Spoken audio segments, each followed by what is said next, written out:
জানি যে অনেক বাণিজ্য ঘাটতি আছে আমাদের যেভাবে সক্রিয় থাকার কথা ছিল সক্রিয় আলোচনা আপনারা আসলে যারা আছে এই বাণিজ্য ঘাটতি কমানো এবং সক্রিয় করার জন্য ইন্ডিয়ান যে বাণিজ্য ভিত্তি আমাদের মাননীয় প্রধানমন্ত্রীর নির্দেশে ইতিমধ্যে এই ব্যাপারে আলোচনা চলতেছে। আমরা মূলত ময়মনসিংহ বিভাগীয় মেঘালয় শিলিগুড়ি নিয়ে বাণিজ্য এক্সপোর্ট ইম্পোর্ট নিয়ে আমরা এসে আলোচনা দেখিয়েছি। এই অঞ্চলের যথেষ্ট সম্ভাবনা একটা অঞ্চলকে এক্সপোর্ট ইম্পোর্টের জন্য আশা করি আমরা দ্রুত এটা সমাধান করতে পারবো এবং এই অঞ্চলে এক্সপোর্ট ইম্পোর্টগুলো আমরা কার্যক্রম সম্পন্ন করতে পারবো বলে আশা করছি। যে পণ্যগুলো আমাদের দেশ থেকে ইন্ডিয়াতে এক্সপোর্ট করা যায় অনেক পণ্যের তো পারমিশন দেয় এই আমাদের এই পারমিশন যারা দ্রুত দেয় এই বিষয়ে তো আপনাদের পারমিশনটা আসলে কেমন সমস্যা পারমিশনটা সাপোর্টের মাধ্যমে দেয় এবং আমাদের উদ্যোগের অভাব আছে তার জন্য আজকের ক্ষেত্রে এই প্রথম আমরা একটা উদ্যোগ নিয়েছি ইনশাআল্লাহ আমরা কিছু সমাধান। জানতে চাই, আপনি বক্তব্যে বলেছেন যে আমাদের হালুয়াঘাটের যারা ব্যবসায়ী তারা এলসি জটিলতার কারণে তারা অনেক সমস্যায় আছেন, ব্যাংক ঋণে দায়গ্রস্ত এবং ব্যবসা করে একটা লোকসানের মধ্যে বা লসের মধ্যে আছেন। এই যে এলসি পরিশোধ করা আছে, মাল পাচ্ছে না, এই বিষয়টা নিয়ে আসলে মানে আপনার বক্তব্য কিংবা কী করার আছে আসলে?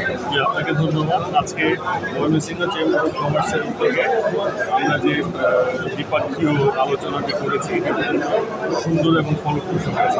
আপনি যে প্রশ্নটি আমাকে করেছেন এটি একটি জটিলতা এবং এই জটিলতাগুলোই আমরা আজকে পয়েন্ট আউট করার চেষ্টা করেছি এবং এগুলো আমরা সমাধান করবার চেষ্টা করব।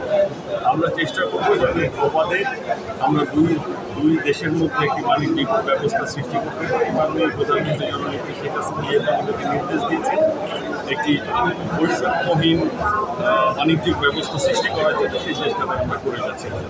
এবং আজকের এই মিটিংটি আমি ময়মনসিংহ চেম্বার অফ কমার্সের সভাপতি আমাদের শ্রদ্ধাভাজন আমিনুল ইসলাম শামীম সাহেবকে ধন্যবাদ জানাই যে তিনি তার উদ্যোগে আজকে এই সুন্দর আয়োজনটি করেছেন, যেখানে আমাদের এই অঞ্চলের সকল বোর্ডের নেতৃবৃন্দ এবং ইন্ডিয়া থেকে আসা ডেলিগেটসরা আজকে আমাদের সাথে খোলামেলা আলোচনা করেছেন এবং খুব অল্প সময়ের মধ্যে আমরা ময়মনসিংহ চেম্বার অফ কমার্সের নেতৃত্বে একটি টিম ইন্ডিয়াতে যাব এবং ওই নেতৃত্বের সাথে আমরা কথা বলব এটিকে যাতে সুন্দরভাবে পরিচালিত করা যায় সেই জন্য আমরা এই কাজটি করবো। এবং এই উদ্যোগটির জন্য আমি ব্যক্তিগতভাবে আমি ময়মনসিংহ চেম্বার অফ কমার্সকে ধন্যবাদ জানাই এবং কৃতজ্ঞতা।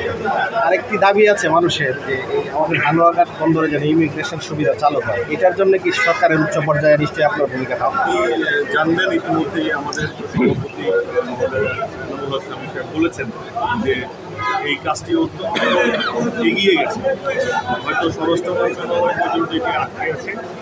আমরা চেষ্টা করব আমি ওনার সহযোগিতা বা আমরা সবাই মিলে আমরা এই ইমিগ্রেশন সেন্টারটি চালু করবার জন্য। এবং ইতিমধ্যে আপনাকে একটা সুসংবাদ দিচ্ছি, আমাদের হালুয়াঘাট যে রাস্তাটি রয়েছিল 27 কিলোমিটার, এটি প্রধানমন্ত্রী আমাদেরকে 4 লেনের জন্য অনুমতি দিয়েছেন এবং এই কাজটি আমরা শুরু করতে পারলে এই যোগাযোগ ব্যবস্থাটা আরও সুন্দর হবে। এবং আমরা খুব অল্প সময়ের মধ্যে ইমিগ্রেশনের একটি ব্যবস্থা চালুর জন্য উদ্যোগ দিয়েছি এবং আশা করি আমরা এগুলো করতে পারব।